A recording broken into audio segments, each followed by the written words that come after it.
God sends a final messenger with a finality. Why need there be a final one? Okay, I'll tell you why. Everything is ever evolving. There always needs to be an evolving answer to the problem because everything is always changing. If we have from our Creator a message that is universally acceptable, reachable, applicable, then you don't need anything else because that is well comprehensive.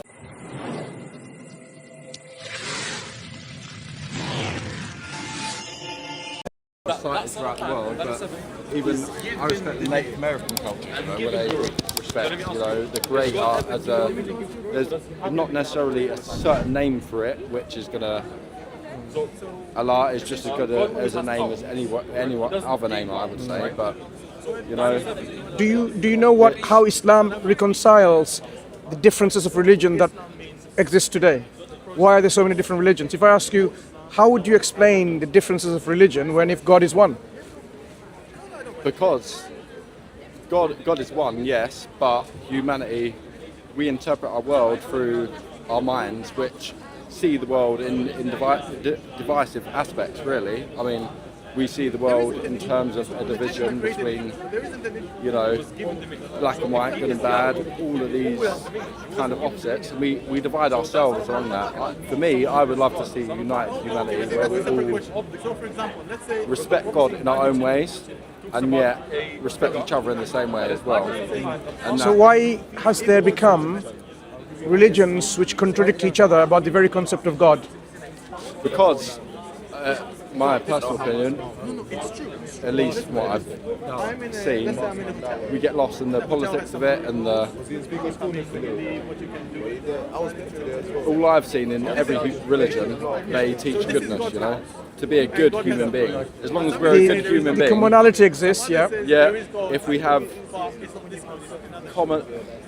common values of what it is to be good, and that's the problem I've studied philosophy. Why is there differences? Because what people think is good is relative from society to society, and even among my own society as an Englishman, there's many people. I think science has not done a good. Science has done a lot good for us in the modern world, but in terms of our morality, I feel like science has depreciated that. So, in the Islamic paradigm, there is one God, and throughout human history, God sent messages about Him to all communities, nations, and tribes. Same consistent message. So all received what we call Islam, meaning the state of submission. Those who accepted that, they were successful. If you could express the core message of the Quran, but what happened? What would it be? Yeah, worshipping God, avoid the false deities. Be mindful of God, because that's the essential message for all the prophets. So what happened was, throughout time, this clear, consistent message, people tried to corrupt it because of the whims and desires. And they started introducing other aspects about concept of God and so on. That's why religion became divided and divisive and contradictory to each other. When the source has always been the one, the message has always been the one, the rituals, the laws, they differed from time to time, place to place, because people's needs are different. So Islam has always been the case like this. Muslim has always been the people to follow this Islam. But people changed because of their desires and what have you. And God, our Creator, reminds again sometimes by sending another prophet to the same community. Like what happened to the Jewish nation. They didn't have just one prophet. They had so many because they went astray. God reminds them again with another prophet, and it went on. One of the key paradigm or principle in Islam that God tells us in the Quran is that He does not punish any nation unless He sends a messenger, a warner, telling them what to do, what not to do, what is okay, what is not okay.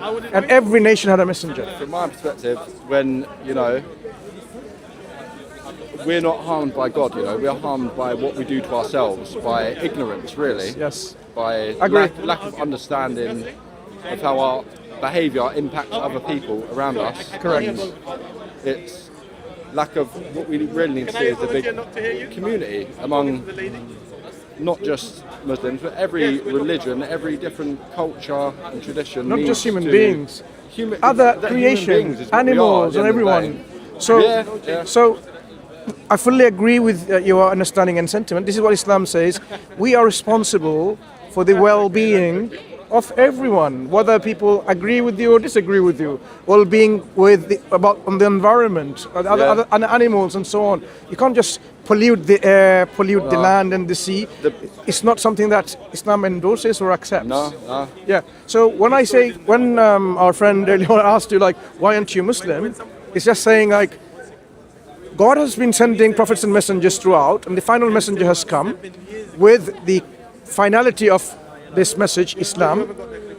Why are we not understanding of it? Why are we, someone even know? So this is what we should be doing, looking at who's the last prophet, the last messenger, where is the book that he has sent, or the revelation, How do we know and there's accept not it. prophets nowadays? How do we know there's not messages nowadays? If God sends a final messenger with a finality, Why need there be a final one? okay, I'll tell you why. Everything is ever Because- evolving. There always needs to be an evolving answer to the problem, because everything is always changing. If we have from our Creator a message that is universally acceptable, reachable, applicable, then you don't need anything else, because that is well comprehensive. If you have a solution that is all encompassing, you don't need another book or another someone to tell you. So logically, if you have a complete way of life, a code and a guidance, and that will be preserved, you don't need another prophet to come. It because would be what's- nice, but life is so more complex than that. I believe. Do you think there's There more could to be human no written psyche? words. I would say we could write a book. To be nice we to could- everyone. we could write- as you walk through life. could write Why does there have to be a any million other reason pages, to do and it? there No, you wouldn't have to be nice enough to everyone. words. We could write a million pages. There wouldn't be enough words in it to define how to be a good human being. It has to come from the heart. to answer your question, if the Creator knows the human makeup, the psyche, so the human, whether we are going to change to something else drastically, that we no longer will be human. If we're going to remain human, we will still need to eat, sleep. We need to survive. Yeah. We will feel greed, hunger, envy, jealousy, all of that.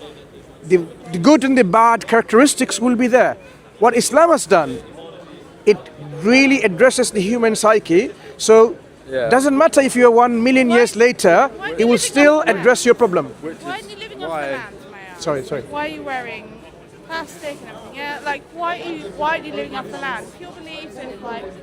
Oh, no, I'm sorry, Bailey. Sorry. You're right. I didn't get your question. So could you mind repeating? My friend, it's a pleasure. Your name? Mansur. What's your? Gunsur. Mansur. Mansur. Kirk. Pleasure to meet you. I'm sorry, got to go. No worries, Much love, guys. But they come here regularly, Friday night and others. If you come by, just continue to have a discussion with them. I love these kind of chats. Yeah. Have you read the Quran? Because you have to. I've got one in my pocket now. There you go. That's fine. Keep on I'll reading take one. and come back to ask questions. Yeah. Take care, Pleasure, guys. Kirk. All the best. Pleasure to speak to you. See you later.